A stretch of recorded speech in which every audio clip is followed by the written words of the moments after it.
kuna nyakati ni haramu kuswali swala ya aina yoyote, hata maiti, hata kuzika. Hizo ni nyakati hazifai kabisa, swala ya aina yoyote.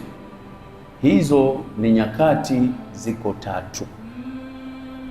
Nyakati ya mwanzo, nitasoma haya maneno ili tuende nisiwe ni yangu mimi sasa, niyazungumze moja kwa moja. Ilam, tambua, akhi, ewe ndugu yangu, hadaka Allahu, Mwenyezi Mungu akuongoze, li asbabi taati, katika sababu za taa yake, na akuepushe na mambo yanakuingiza kwenye ghadhabu za Mwenyezi Mungu Subhanahu wa Ta'ala. Anna al-awqata, kwamba kuna nyakati zilizotajwa huko nyuma, zile nyakati za swala adhuhuri na alasiri, zile za kufanya swala zile zafaa kuswali adhuhuri la asiri, zile si swala za fardha. Wa anna hunaka awqatan, na kuna nyakati nyingine tahrumu fiha swala, inakuwa ni haramu kuswali. Bal la tanaqidu wa la tasihu fiha salatu abadan, swala haifungiki katika nyakati hizo.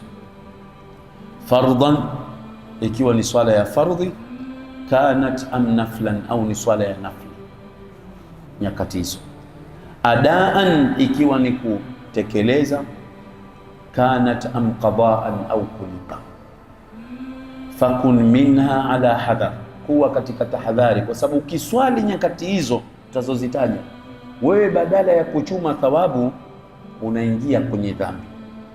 Nazitaja hizi nyakati walivyozielezea wanaochuoni, alafu nitaeleza kama kuna khilafu nitaitaja. Kwanza tujue walio wengi wamesema vipi, alafu tutataja wengine wamesema vipi, lakini ni kwa faida. Lakini mtu kwa tahadhari ya dini yake anisikilize haya ninasema.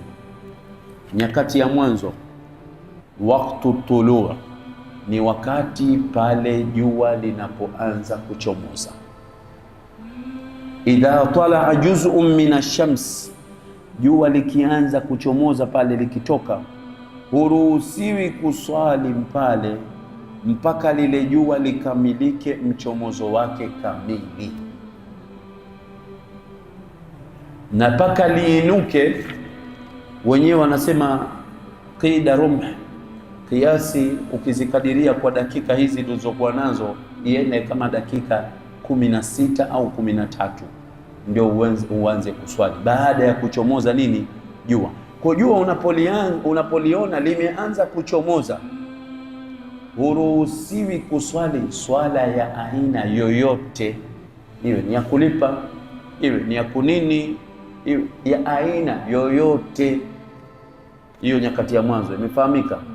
Nyakati ya pili, wakati zawali, wakati jua liko katikati ya mbingu, kwa maana pale unapokuwa wewe umesimama huoni kivuli cha huku wala cha huku, kiko katikati, kiko chini yako.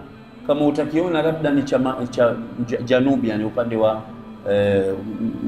wa kusini, labda ndio utakiona, lakini kiasilimia kubwa huoni jua. Na inakuwa mara nyingi kabla ya kuingia kwa swala ya dhuhuri kwa muda mchache, kabla ya kuingia swala ya dhuhuri kwa muda nini, muda mchache, pale si wakati wa kuswali. Wayustathna, lakini inavuliwa huku siku ya Ijumaa. Siku ya Ijumaa kwa wakati ule unaweza ukafanya nini, ukaswali. Imeeleka wakati wa pili. Wakati wa tatu, waqtul ghurub, wakati jua linazama. Wakati jua linafanya nini, linazama. Sasa hivi jua limezama au liko hili jua bado?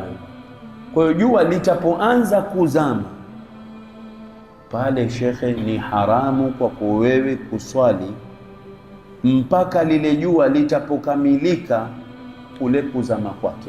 Wakila, na wengine wanaochuoni wakasema, idha sfarrati shams, jua litapopiga ule umanjano likaanza, ile ndio ile linaenda kwenye ule wakati wa kuzama zama pale, linakaribia kwenda kwenye kuzama pale, pia inakatazwa kufanya nini, kuswali. Nyakati ngapi tumezitaja hizo? Tatu. Nyakati ya nne ambayo inakatazwa kuswali idha uqimatil faridha, inaposimamishwa swala ya nini? Ya faridha. Imamu hapa kasimama anakimu swala, wewe kule ukaanzisha swala yako wa swali yako kule, ile swala ile ni haramu unaoswali. Watakiwa utoke kwenye ile swala yako uje uingie kwenye hii swala yako, na ukiendelea kwenye ile swala yako, ina maana unaswali katika wakati ambao kwamba si unaotakiwa kuswali. Wanasema wanaochuoni, wayudhafu ila dhalika, na inaongezwa katika nyakati ambazo kwamba mtu haruhusiwi kuswali, idha uqimatil faridha almaktuba, swala ya fardhi, sio swala ya tarawih, ya fardhi, liman lam yusalli tilka sala, kwa ambaye hajaswali hii swala. Fayajibu ala sahih, inawajibu kwenye kauli iliyokuwa sahihi, akate ile swala yake na aingie pamoja na imamu, kwa sababu imekuja hadithi ya Bwana Mtume sallallahu alaihi wasallam, idha uqimati sala fala salata illa almaktuba, itaposimamishwa swala hakuna swala isipokuwa ile swala ya nini? Ya fardhi iliyokuwepo. Na hivyo hivyo katika nyakati ambao kwamba ni haramu mtu kuswali, wakadha waktu khutbati aljum'a, pale khatibu, sio huyu anayosoma maelezo ya Ijumaa, yule khatibu anapotoa khutba ya Ijumaa, huruhusiwi kuswali swala ya sunna yoyote isipokuwa tahiyatu masjid. Usije ukaongeza swala nyingine. Tuwaona watu wengine wanafanya hivi, ni makosa. Unaweza ukajiona wafanya jambo la kheri, kumbe unajiingiza kwenye nini?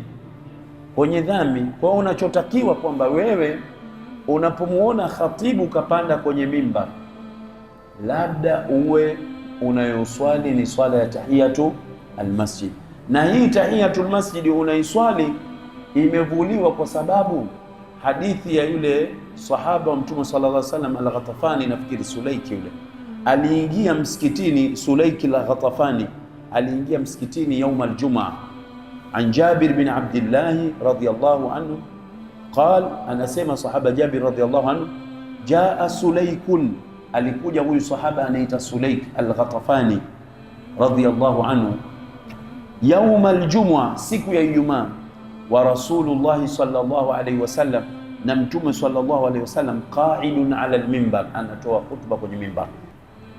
Faqa'ada, akakaa chini yule Sulaik, kabla an yusalli, kabla ya kukaa.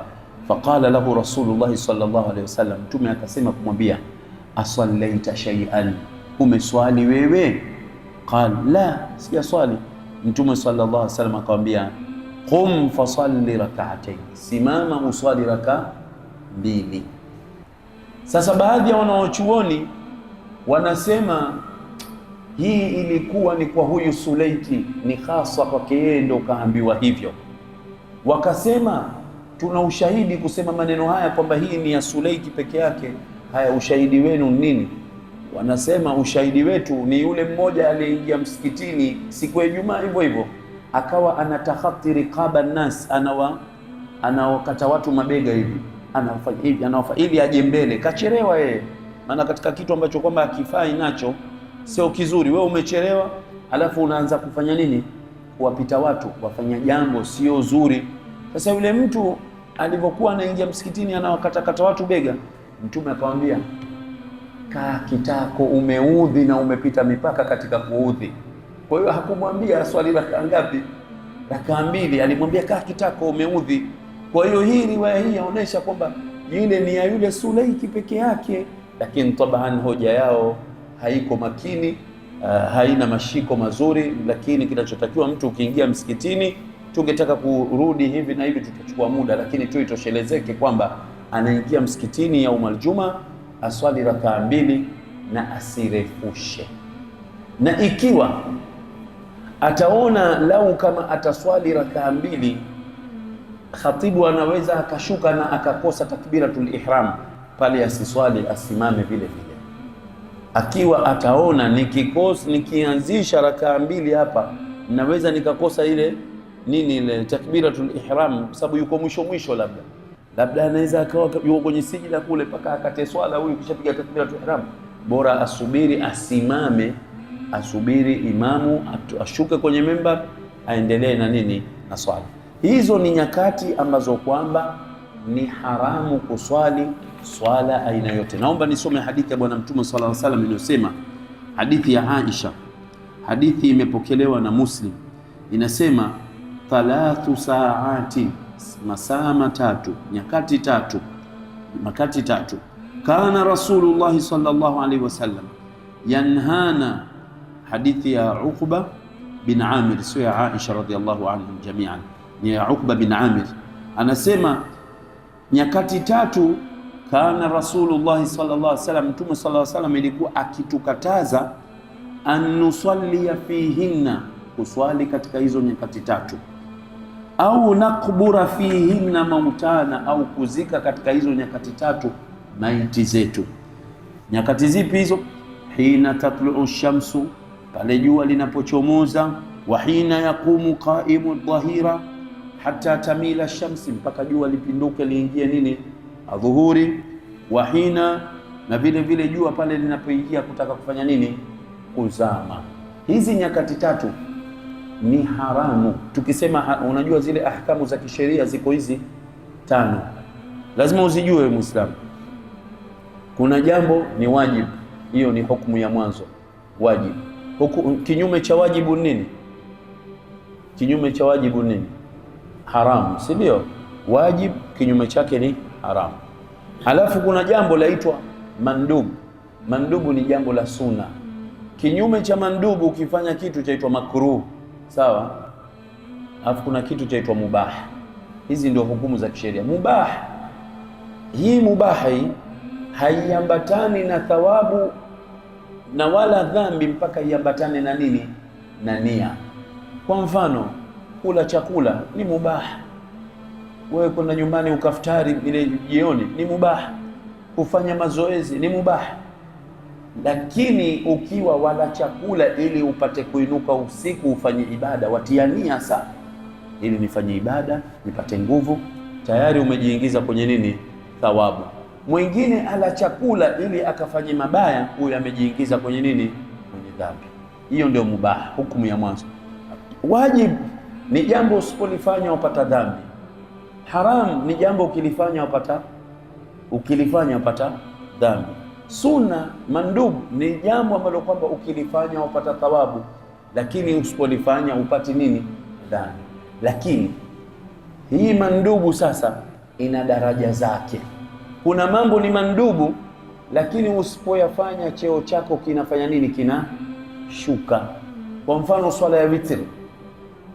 Swala ya witri zimekuja hadithi kwamba Mwenyezi Mungu Subhanahu wa Ta'ala amewaongezeeni swala nyingine ambayo ni swala gani? Ya witri. Sasa wewe Muislamu wajua hii swala ya witri ni swala ambayo kwamba ni sunna iliyo kukotezwa, sijui muakada, sijui hivi ilitiliwa mkazo, alafu wewe hutaki kuiswali. Sunna baada ya magharibi ni sunna ambayo kwamba muakada, alafu hutaki kuiswali. Shekhe, kile cheo chako kinashuka mbele ya Mwenyezi Mungu Subhanahu wa Ta'ala, kwa sababu yachelea kwamba huyu mtu mwenye kuacha sunna anakwenda anaziacha sunna, mwisho anakwenda anaacha nini? Faradhi. Tusende huko, turudi sasa. Hizi nyakati za haramu zimeeleweka.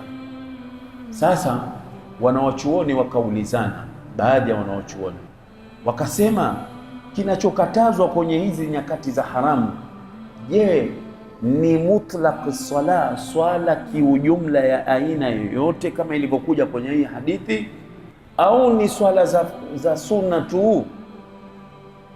Jumhuri ya wanawachuoni baadhi yao wakasema ni mutlaq swala ya aina yote, ndio hiyo tulizungumza mwanzo. Baadhi yao wakasema ni swala za sunna tu ndio zinazokatazwa katika hizi nyakati, lakini swala za fardhi hazikatazwi kwenye hizi nyakati. Naomba ifahamike hiyo jambo. Sisi tuna hadithi tumeisema kwamba hizi nyakati tatu tulizozitaja haifai kuswali swala ya sunna wala kuswali swala ya fardhi. Hiyo ndio kauli ambayo kwamba tuko nayo, ndio tumeijua na ndio muiweke kinini kichwani. Swali linakuja, je, hili jambo ni bitifaki kwamba wote wamekubaliana? Jawabu ni kwamba wamekubaliana swala za sunna haifai kuswali kwenye hizi nyakati, wengi wao. lakini swala za fardhi katika hizi nyakati za haramu wanasema unao uwezo wa kuswali. Sasa yasiwe maneno matupu, lazima yawe na dalili. Msituambie maneno matupu. Dalili yao nini? Wanasema dalili yetu sisi, Mtume sallallahu alaihi wasallam anasema, man adraka min as-subhi rak'a qabla an tatlu'a ash-shamsi qabla an tatlu'a ash-shamsu, atakayediriki katika asubuhi rakaa kabla ya kuchomoza jua amepata alfajiri.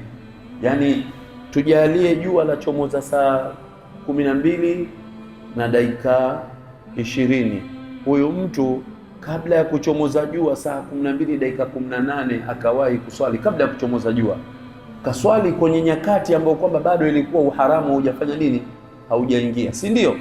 Je, ile swala yake itavyoendelea, atakuwa yumo kwenye sehemu ya haramu au sehemu ya haramu? Si ana swali nyakati ya haramu tayari. Wakasema ingelikuwa haitakiwi moja kwa moja, Mtume angekataza kabisa. Hiyo ndio hoja yao. Hoja yao nyingine wanasema, Mtume sallallahu alaihi wasallam anasema, atakayelala kwenye swala ikampita akaikumbuka au kuisahau akaikumbuka, haiswali atapoikumbuka. Nimeikumbuka huo wakati wa kuzama jua, na iswali si swali. Kwa hiyo hizo ndio hoja zao, lakini hazina mashiko makubwa. Tungetaka kujibu, lakini tutaingia darasani sana. Tutoshelezeke tu hizi nyakati tulizozitaja, usiswali swala ya sunna